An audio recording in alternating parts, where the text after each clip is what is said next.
খুব ইচ্ছে করছিল চিকেন কষা খেতে, মানে ঝাল ঝাল করে রান্না করে আর কি, মাখা মাখা ঝোল থাকবে আর একটু তৃপ্তি সহকারে ভাত খেতে পারবো। অনেক দিন হইল পারেই হচ্ছে এইভাবে মুরগি খাওয়া হয় না, মাঝে তো লেয়ার খাইছি 2 দিন।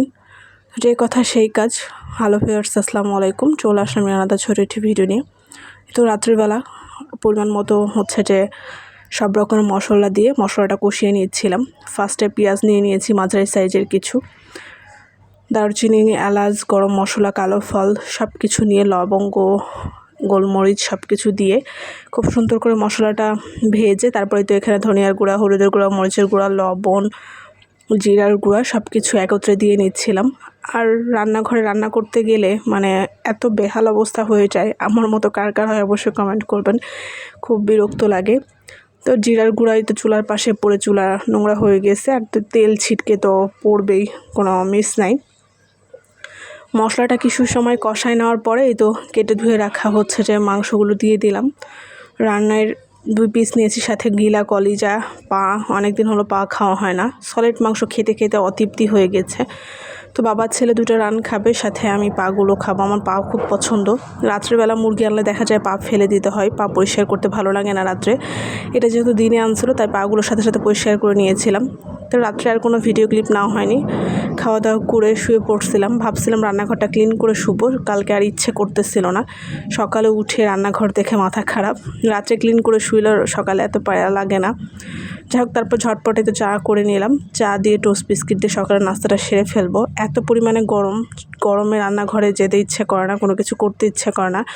আর ঘামাচিতে এত প্যারা দিচ্ছে, পুরো শরীর এবার ঘামাচি দিয়ে ভরে গিয়েছে। আর যাদের ঘামাচি হয় তারা তো বুঝেনি যে ঘামাচি মানে শরীরে থাকা মানে কি পরিমাণ কষ্ট।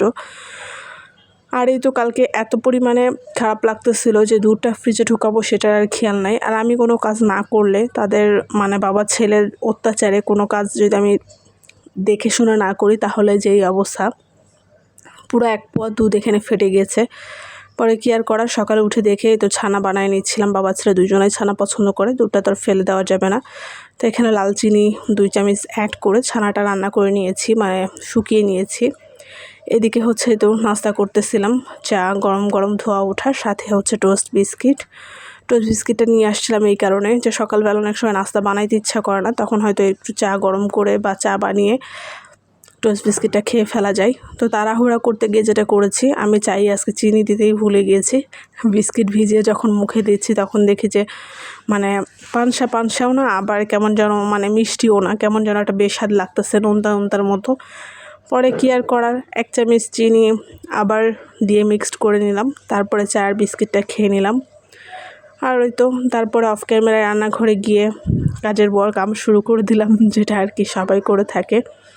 যাই হোক, ছোট্ট ভিডিওটা অনেক মজার সাথে ভয়েস রেকর্ড দিলাম। কেমন লাগলো আপনাদের কাছে অবশ্যই কমেন্ট করতে ভুলবেন না। ডেইলি ভ্লগ আপনাদের সাথে শেয়ার করতে বেশ ভালো লাগে, তবে কিছুদিন যাবত ভিডিও করা হচ্ছে না, দেওয়া হচ্ছে না। তো আজকের ভিডিও পর্যন্ত। আল্লাহ হাফেজ।